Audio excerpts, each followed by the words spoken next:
and salutations. This is Jason Miko bringing to you an audio version of the spoken word of my weekly column on Macedonian matters. The English version is published on Medium.com, and the Macedonian version is published on Svest.mk. This week's column, which is published on Sunday, April 7, 2019, is titled, What Can You Do? What Will You Do? History, facts, truth. These things are set in stone. For instance, Macedonians voted on September 8, 1991 for an independent and sovereign Republic of Macedonia.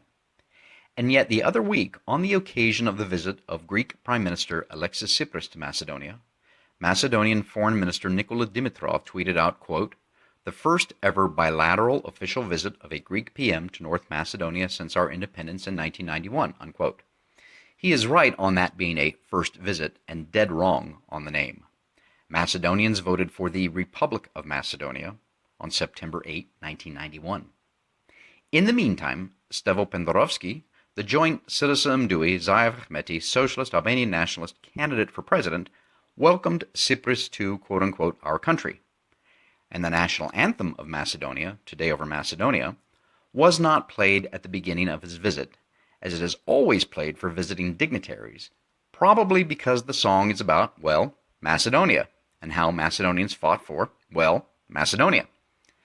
And not to put too fine a point on it, Tsipras, during his press conference, stressed to the media that there must be, quote, changes in school books, unquote, basically stating that Greece has primacy over the teaching of Macedonia's children. We see a lot of this with respect to Macedonia, in official Macedonian government propaganda and statements, in the Western press, among Western embassies and the political class in those Western countries, in NATO, the EU, the U.S. State Department, and academia and think tanks, etc. It's important to realize that this all-out assault on Macedonia and the Macedonians will not stop as long as Zoran Zaev and Ali Ahmeti and their government continues their efforts to change Macedonia's name, identity, history, culture, heritage, language, and much more. It will not end until they are out of government. And then all of the damage that they have done must be repaired and will take years. In the meantime, what can you do? What will you do? Broadly speaking, there must be proactive and reactive efforts. Obviously, proactive means getting out ahead of Zaev Ahmeti and all of those who are working to change Macedonia into something it is not, and sharing information explaining the truth, facts, and history about Macedonia and the current situation to all who are willing to listen and learn. Reactive means reacting to the lies, misinformation, half-truths, and other propaganda being spread by Zaev Ahmeti and the Western elites and all those who are working to change Macedonia into something it is not. And within both of those broad efforts, there is both content, the information you want to communicate, and channels, the method by which you share that information. And within all of this, don't forget to use, where appropriate, humor, satire, and parody. Everyone has a role to play in doing something to help Macedonia and the Macedonians, and this includes those in Macedonia and those outside of Macedonia. There are a number of excellent Macedonian diaspora organizations working on behalf of Macedonia in the United States, Canada, Australia, and throughout Europe, and in working with them, you can work for Macedonia. Likewise, there are many Macedonian cultural groups in Macedonia, in Greece, and around the world, working to encourage, support, and sustain Macedonia's rich culture, heritage, history, and language in various ways, and all of them have something to offer those who want to join and help Macedonia. As I wrote in mid-March, I'd like to see Macedonians agree to a Macedonian covenant in which they would make a pledge and a promise to each other to encourage each other to support Macedonia and the Macedonians to the extent that each individual has ability and resources, and to support the very soul of Macedonia, those attitudes, that spirit, those things which make Macedonia unique in our world. It would be, in a matter of speaking, a rediscovery. It would entail a renewed understanding of, an appreciation and affirmation for, the goodness of Macedonia and the Macedonians. I think we are already seeing this, a bit of reaction to the action of Zaev Ahmeti.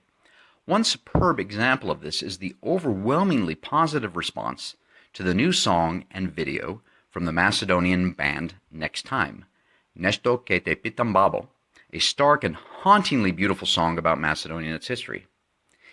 In 2 weeks, it has garnered nearly 1 million hits on YouTube. Another excellent example is my friend Mario Christovsky and his Mario's History Talks on YouTube, which are not only fun and educational, but also infuriate the Greeks and Bulgarians. Some of the things that I'm currently engaged in to support Macedonia include writing columns. Since 2001, I've written over 700 columns about Macedonia and targeted to the Macedonians, and today, those columns are in English, translated by a friend into Macedonian, and then put into audio. Well, the thing you're listening to now.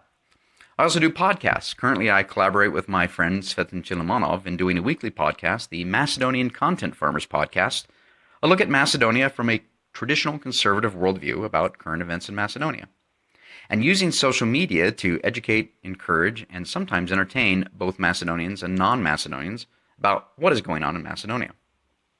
Lastly, there is one thing everyone can do for Macedonia, regardless of their own personal position in life, status, financial condition, or even health, and that is pray.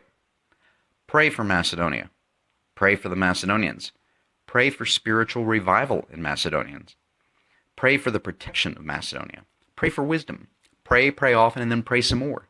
Not only do I pray every morning and every night for Macedonia and the Macedonians, but I pray throughout the day for specific situations and for specific people. You've had it worse, Macedonia. There were times before when Macedonians were killed, raped, thrown out of their homes, and had their family names forcibly changed. But don't wait for that to happen. Take a stand. The time is now. Macedonia calls you. What can you do? What will you do? I leave you with two thoughts. Number one, there are more good things in this life than you can possibly imagine. Number two, the proper attitude is always gratitude. Thanks for listening.